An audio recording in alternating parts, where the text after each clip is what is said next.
오늘 우리에게 주실 하나님 말씀은 신약 성경 마가복음 5장 1절에서 8절 말씀입니다. 예수께서 바다 건너편 거라사 이내 지방에 이르러 배에서 나오심에 곧 더러운 귀신 들린 사람이 무덤 사이에서 나와 예수를 만나니라. 그 사람은 무덤 사이에 거처 하는데 이제는 아무도 그를 쇠사슬로도 맬 수 없게 되었으니 이는 여러 번 고랑과 쇠사슬에 매였어도 쇠사슬을 끊고 고랑을 깨뜨렸음이라. 그리하여 아무도 그를 제어할 힘이 없는지라. 밤낮 무덤 사이에서나 산에서나 늘 소리 지르며 돌로 자기의 몸을 해치고 있었더라. 그가 멀리서 예수를 보고 달려와 절하며 큰 소리로 부르짖어 이르되 지극히 높으신 하나님의 아들 예수여, 나와 당신이 무슨 상관이 있나이까? 원하건대 하나님 앞에 맹세하고 나를 괴롭히지 마옵소서 하니, 이는 예수께서 이미 그에게 이르시기를 더러운 귀신아 그 사람에게서 나오라 하셨습니다. 아멘. 잠시 기도하고 말씀 전하겠습니다. 좋으신 아버지 하나님, 구원이 주님께 있음을 목도하게 하옵소서. 오늘도 말씀 듣는 중에 성령이 우리 가운데 임하여 주옵시며 전하는 자나 듣는 자나 피차 복음 듣고 생명을 얻는 복된 시간 되게 하여 주옵소서.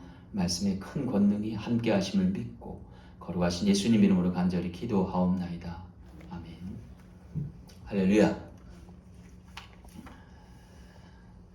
의학 공부를 하는 한 미국의 여대생이 있었습니다. 대학 3학년 때 우연히 마약을 접하게 된 모양입니다.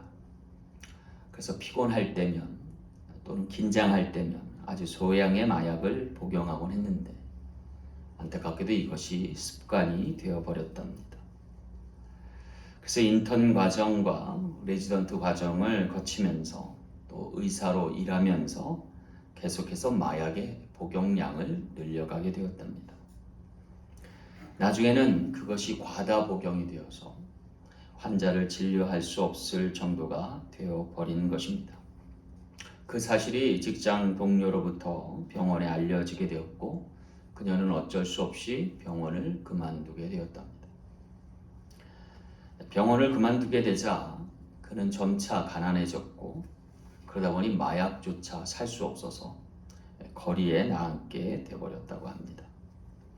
필사적으로 마약을 끊어보려고 했지만 그럴 때마다 금단 현상이 나타났고 결국 그는 자신의 삶을 포기할 지경에 이르게 되었다고 합니다. 그녀의 인생에 무엇이 문제였을까요? 어쩌면 그것은 좋지 않은 것을 계속해서 누적시켰기 때문이 아닐까 싶습니다. 이처럼 좋지 않은 것임에도 불구하고 계속해서 우리 몸에 누적되고 최적되어서 침전되어 나타난 현상이 있습니다. 그래서 우리는 중독 현상이다라고 말합니다. 잘 드러나지 않을 뿐이지 어쩜 현대인이면 누구나 이러한 중독에 빠질 수 있음을 우리는 경계해야 할 것입니다.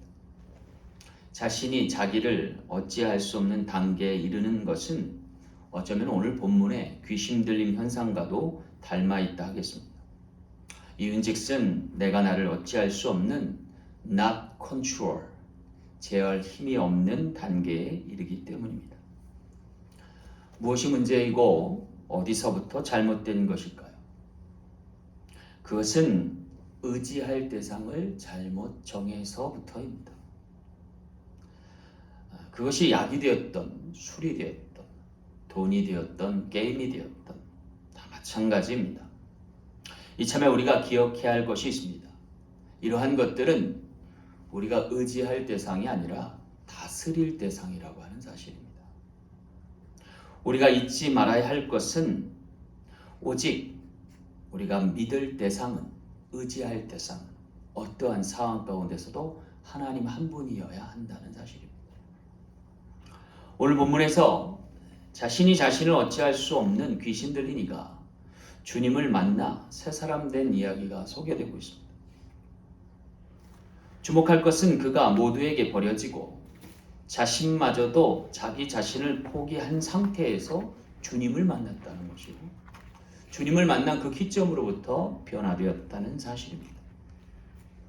그렇게 주님을 만나 그는 새로운 인생을 부여받게 되었고 오히려 많은 사람들 앞에서 주님을 증거하는 사람으로 변모되었다는 것입니다. 오늘 이와 같은 역사가 우리 교회에도 나타나길 간절히 소망합니다. 자, 그렇다면 주님은 이같이 버려진 인생들을 만나 왜 구원하시는 걸까요? 오늘 말씀을 통해서 몇 가지 은혜 나누기 원합니다. 첫째 번째 이유는 그 어디든 영혼으로 만나주시는 분이시기 때문입니다. 오늘 2절 말씀 볼게요. 배에서 나오심에 곧 더러운 귀신 들린 사람이 무덤 사이에서 나와 예수를 만나니라. 여기 주님께서 귀신 들린 이와 마주 대하신 장소가 언급되고 있습니다. 그런데 그것이 공교롭게도 무덤 사이였습니다. 여러분, 사실 무덤이라는 곳은요, 산 사람의 거주지가 못 됩니다. 왜냐하면 죽은 이들의 거처이기 때문입니다. 만약 그곳에 거처를 삼고 하는 이가 있다면 그는 틀림없이 정신이 나가는 사람이거나 아니면 귀신 들린 사람일 것입니다. 그래서일까요? 성경은 친절하게도 그가 더러운 귀신 들린 사람이라는 것을 명시하고 있습니다. 하지만 우리가 여기서 주목해야 할 것이 있어요. 설사 무덤 사이에 거주하는 사람일지라도 그도 영혼이라고 하는 사실입니다. 여기 주님께서는요, 그런 그를 만나주셨고 그와 진솔한 대화를 나누셨음을 보게 됩니다. 그가 영혼이라는 증거가 여기 있는 거예요. 주님이 상대하시는 이는 영혼 될 수 있음을 오늘에게 알려주는 대목입니다. 이는 어쩌면 성전과 회당에만 머물렀던 종교인들과 달랐고 또 이 귀신 들린 이를 방치했던 마을 사람들과도 다른 점입니다. 주님은 이처럼 영혼을 만나는데 장소를 가리지 않으셨습니다. 이것이 서기관들과 바리새인들과 다른 주님의 모습이었습니다. 주님은 그처럼 가난한 사람들을 찾아 방문하셨고 병든 이들을 고치셨으며 오늘 본문처럼 무덤까지 내려가셨음을 보여주고 계십니다. 어쩌면 이 시대 교회도 영혼이 있는 곳이면 어디든 찾아가야 하는 거고 만나 얘기하며 상종해야 될 것임을 알려주는 대목입니다. 자, 그렇다면 교회가 어디까지 복음 들고 나가야 할까요? 제가 군에 입대해서 훈련을 마치고 자대 배치받기 위해서 용산 집결소로 모인 적이 있었습니다. 군인들은요, 시민들이 모르게 이동해야 되기 때문에 밤에 야간 기차를 타고 논산에서 용산으로 올라와서 자정쯤 되었나요? 새벽 2시쯤 되었나요? 캄캄한 밤에 용산에서 자대로 분할되는 기차들을 갈아타는 순간이었습니다. 저는 전방 강원도로 배치를 받아야 해서 원주로 가고 다시 원주에서 버스 타고 이제 가야 되는 그러한 시간이었던 거예요. 근데 제 기억으로는요, 용산 집결소에 모여 있을 때 제 느낌이, 기분이 상당히 참담했습니다. 왠지 아세요? 밤은 어두웠고요, 겨울이라 추웠습니다. 근데 다 같은 복장을 하고 있는 거예요. 자대도 배치 안 받아서 다들 그냥 훈련병들인 거죠. 그냥 1년 번호를 바꿔서 한 사람 한 사람씩 주저앉아 있는데 마치 물건 취급받는 느낌이었어요. 똑같은 색의 복장에 머리는 아주 짧게 빡빡이나 다름없이 깎고 있고 그리고 저마다 짐보따리 하나씩 메고 그리고 어딘가 자기가 원하는 곳이 아닌 가라 하는 곳으로 가야만 하는 그런 딱한 처지였기 때문에 게다가 자기가 갈 곳은 한 번도 가보지 않은 그러한 낯선 곳이었다는 것이 굉장한 긴장감과 함께 허무하고 또 혼란스러운 지경이었습니다. 그래서일까요? 모두가 고개를 떨구고 그냥 도살장에 끌려가는 모처럼 그렇게 주저앉아 있는데, 그때 갑자기 아주 낯선 광경이 벌어졌습니다. 왜냐면 어디선가 여자분들의 목소리가 막 들리는 거예요. 그 밤에. 그래서 뒤를 돌아봤더니 교회에서 복음 들고 전도하려고 그 시각에 아줌마 부대가 오신 거예요. 한 손에는 초코파이를 들고 다른 한 손에는 야구르트를 들고 그리고 와서는 고생한다고 위로의 목소리와 함께 복음 전하는 소식을 접한 적이 있습니다. 그때 제가 눈물이 핑 돌더라고요. 물론 제가 이제 믿음을 갖고 있는 사람이어서 더더욱 그렇겠지만, 제 기억으로는 믿지 않던 병사들도 그때만큼 고마웠던 적이 없을 것 같습니다. 정말 큰 위로가 됐고, 그래도 우리를 영혼으로 대해주는 사람이 있구나라고 하는 생각에서 가슴 벅찼던 기억이 납니다. 복음이 깃드는 자리는 이처럼 장소 불문이지 않았을까. 용산의 차가운 선로 곁에서 쭈그리고 앉아서 다음 기차가 올 때까지 기다렸던 그런 절박함에 있던 심령에게 정말 복음의 메시지는 그야말로 영혼을 대하는 울림과 같았다라고 할 것입니다. 감사한 것은 이 시대 교회가 그러한 복음의 발자취를 잊고 있진 않는지, 오늘 우리가 예배당에 모이는 사람들만으로 영혼으로 간주하고 있진 않는지, 오늘 우리가 절박함에 놓여 있는 울부짖는 심령들을 외면치 않고 찾아가 만나고 얘기하고 소통할 수 있어서 영혼을 영혼으로 대해줄 수 있는 이 시대 교회 되기를, 복음의 증거 되기를 간절히 소망합니다. 두 번째, 주님께서 귀신 들림 만나주신 이유는 언제든지 영혼으로 만나주시기 때문입니다. 4절 말씀 보겠습니다. 이는 여러 번 고랑과 쇠사슬에 매였어도 쇠사슬을 끊고 고랑을 깨트렸습니다. 여기 귀신 들린 사람의 상태를 나타내주고 있습니다. 성경 4절 말씀에는 여러 번 고랑과 쇠사슬에 매여 있었다라고 소개합니다. 참으로 안타깝고 안쓰러운 상황이 아닐 수 없습니다. 무덤에 거주하는 것도 모자라서 쇠사슬로 매여 있기까지 해서입니다. 무덤사에 거주하는 것도 참혹한데 고랑과 쇠사슬에 매여 있기까지 한 것을 보면 이 사람의 상태가 얼마나 추락되어 있는지, 참 심한 중독 현상은요, 이러한 고립과 격리 그리고 고독 속에서 방치되어 있으면 오늘 우리에게 나타내주는 대목입니다. 그런데 더 놀라운 것은 뭐냐면요, 그가 이런 고랑과 쇠사슬을 여러 번 깨트렸다는 거예요. 참 요지경이죠. 이렇게까지 해야 하나 싶다가도 이렇게까지 하지 않으면 안 될 상황이 계속해서 벌어지는 거죠.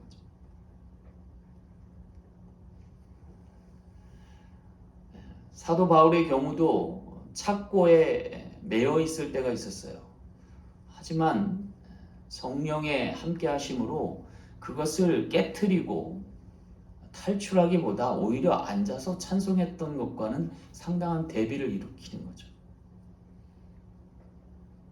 성령에 취한 것과 귀신 들림이 전혀 상반되어 있음을 오늘 우리에게 알려주는 대목입니다. 그런데 우리가 여기서 주목할 것은 과연 귀신 들림만이 문제였을까 하는 거예요. 어쩌면 진정한 문제는 그 전부터 시작되거나 있어 왔는지 모를 일입니다. 귀신 들리기 전에 어쩌면 그도 엄연한 정상인에 가까운 삶을 영위할 때가 있었을 수 있기 때문입니다. 문제는요, 그가 어느 순간부터 좋지 않은 증세를 나타냈을 것이고, 문제는 그것이 방치되거나 골마 터지기 직전에까지 이르렀다는 것입니다. 가장 큰 문제는요, 문제가 없는 것이 아니라 문제가 있을 때 하나님께로 가져가지 못하고 거라사 지역에까지 버려졌다라고 하는 사실입니다. 다시 말해서 하나님의 말씀을 들어야 할 영혼이 귀신의 음성을 듣느니 그에 사로잡혀 짐승이 되어가고 있었다라고 하는 사실입니다. 이는 어쩌면 현대를 살아가는 우리에게도 여전히 하나님의 말씀을 가까이 하며 그 말씀을 묵상하지 않으면 안 될 일임을 나타내주고 있는 것이라 하겠습니다. 하지만 감사한 것은요, 그 도저히 하나님의 말씀을 찾을 수 없을 지경에까지 이르렀음에도 주님은 거기에 방문하셨다는 거예요. 그리고 말씀의 본체 되신 예수께서 그와 말을 섞고 이야기를 나누는 과정에서 그가 회복되었다라고 하는 사실입니다. 모두가 하나님의 아들이시고 말씀의 본체이신 예수님께서 그를 영혼으로 대해 주셨기 때문이라는 거예요. 정말 감사할 일입니다. 따라서 오늘 우리는요, 어떠한 상황이든지 주님이 우리를 영혼으로 대해주고 말씀하고 계심을 잊지 말아야 돼요.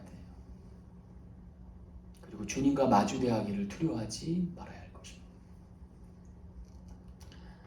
자, 그렇다면 사람을 영혼으로 대하면 어떠한 변화가 있을까요? 제가 주중에 카톡을 하나 받았어요. 아주 좋은 사연이 담겨 있어서. 거기 내용인즉슨 이래요. 한국에서 어떤 목사님이 개척교회를 개척을 하셨어요. 교회를 개척했어요. 근데 형편이 좋지 않아서 아주 후미진 지하실에 예배당을 차리게 된 거예요.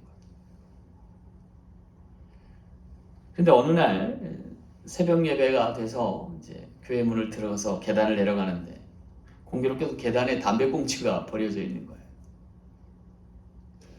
뿐만 아니라 거기 본드를 불다 남은 잔해로 여겨지는 비닐봉지까지 놓여 있는 거예요.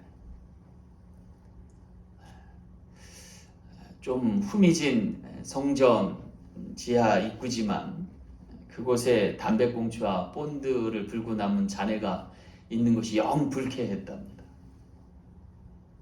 그래서 이제 치우고 나서 기도를 하셨겠죠. 새벽 기도 하는데 좀 안타까운 마음이 들었대요. 거룩한 전이 훼손되는 것 같기도 하고 영 불편해서 하나님께 막 좀 그런 기도를 했더래요. 그런데 하나님의 음성 주시기를 야, 이건 복음이다 라고 하시는 거예요. 그 담배꽁초와 본드를 불고 난 잔해를 보지 말고 그것이라도 찾아왔을 영혼으로 보라는 음성을 들은 거죠. 그래서 이 목사님이 태도를 바꾸셨대요. 그래서 계단에다가 귤 한 박스를 갖다 놓고 짧은 메시지를 줬대요. 이거 먹고 좀 쉬었다 가렴 라고 써준 거예요. 이 목사님이 안 거예요. 그 지역에 학교가 좀 있는데 거기 불량 학생들이 와서 여기서 이제 놀다 간 거 흔적을 본 거죠. 그랬더니 이걸 다 먹고 간 거예요. 그 다음에 왔더니 그렇게 몇 번을 간식을 사다 주고 간단한 메시지를 써서 보냈는데 어느 날 그 메시지에 답이 왔더래요. 고맙습니다 하고. 그래서 계속해서 그렇게 하다가 나중에 이 학생들이 변화되었나 봐요. 그리고 이 교회에 나오게 됐답니다. 그리고 나중엔 자라서 이 교회의 성도로서 귀한 자리매김을 하고 있다는 이야기였습니다. 참 좋은 내용이었어요. 만약 그때 하나님께 기도하고 태도를 전환해서 이 아이들을 영혼으로 받지 않았으면 아마 이 교회는 여전한 교회였을 거예요. 그런데 그들도 영혼으로 보고 사랑의 메시지와 함께 따뜻한 손길을 대했더니 변화된 것이죠. 오늘 우리 사랑 장로교회도 그와 같은 변화의 현현의 장소가 되길 간절히 소망합니다. 언제든지 어느 곳이든 영혼으로 대할 수 있는 우리 되어서 주님의 복음을 전할 수 있는 그냥 우리 사랑 장로교회 되길 간절히 소망합니다. 마지막 세 번째 이유는 누구든지 영혼으로 만나주시기 때문입니다. 오늘 7절 말씀 보겠습니다. 큰 소리로 부르짖어 가로되 지극히 높으신 하나님의 아들 예수여 나와 당신과 무슨 상관이 있나이까. 그랬습니다. 여기 굉장히 놀라운 광경을 목격하게 돼요. 그것은 더러운 귀신이 예수님이 누구인지 정확히 알고 있었다는 거예요. 귀신이 예수님을 알아봤다는 거예요. 첫눈에, 한 번에. 그의 표현에 의하면요, 예수님을 지극히 높으신 하나님의 아들이라고 소개하고 있어요. 마치 베드로의 그 신앙 고백과도 같은 고백을 귀신이 하고 있는 거죠. 문제는요, 그 이후의 표현입니다. 나와 당신과 무슨 상관이 있나이까. 원컨대 하나님 앞에 맹세하고 나를 괴롭게 마옵소서. 상당히 적대적이면서 굉장히 무관심한 태도예요. 이 표현이 왜 문제가 될까요? 그것은 예수님이 누구인지 알면서도 예수님과 상종하기를 거부하고 떠나가시기를 구했다는 거죠. 참으로 안타깝고 어리석은 일이 아닐까 싶습니다. 자신을 구원할 주님을 거부하는 이 한결같은 태도 때문입니다. 요새 사람들이 얼마나 주님과 상관없이 살아가고 있습니까?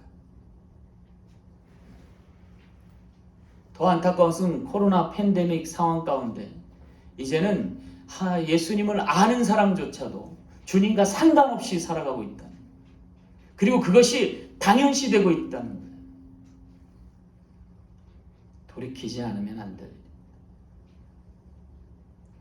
그런데요, 주님은 이 같은 더러운 귀신 들린 이의 요구를 거절하십니다.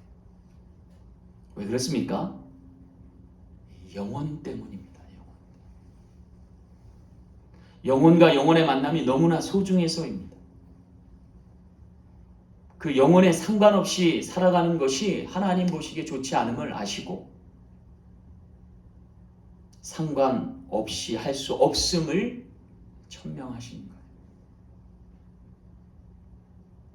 여러분, 우리가 사랑하며 살아가는 사람 간에 상관없다는 말은 굉장히 뼈아픈 말입니다.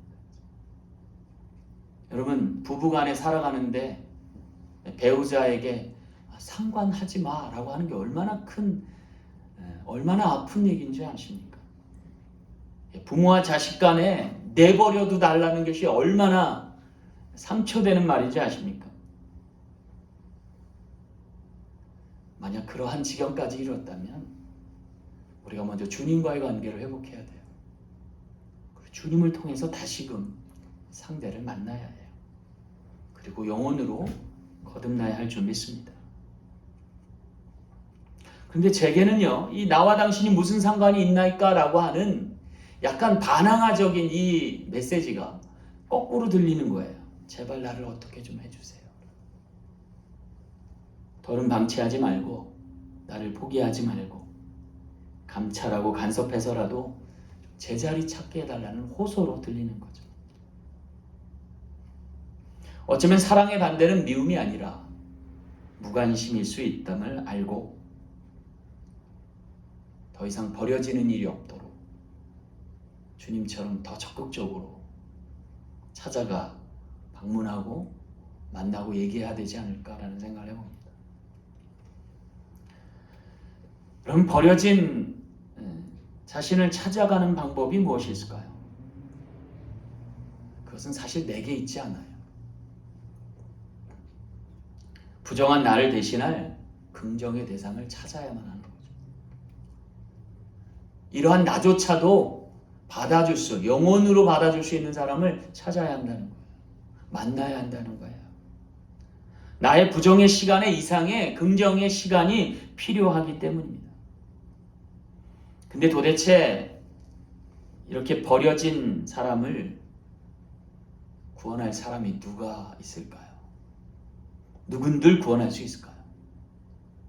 근데 놀랍게도 성경은요,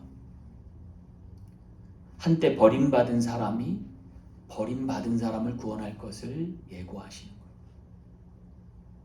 상처 입은 자만이 치유자가 될 수 있음을 알려주는 거예요.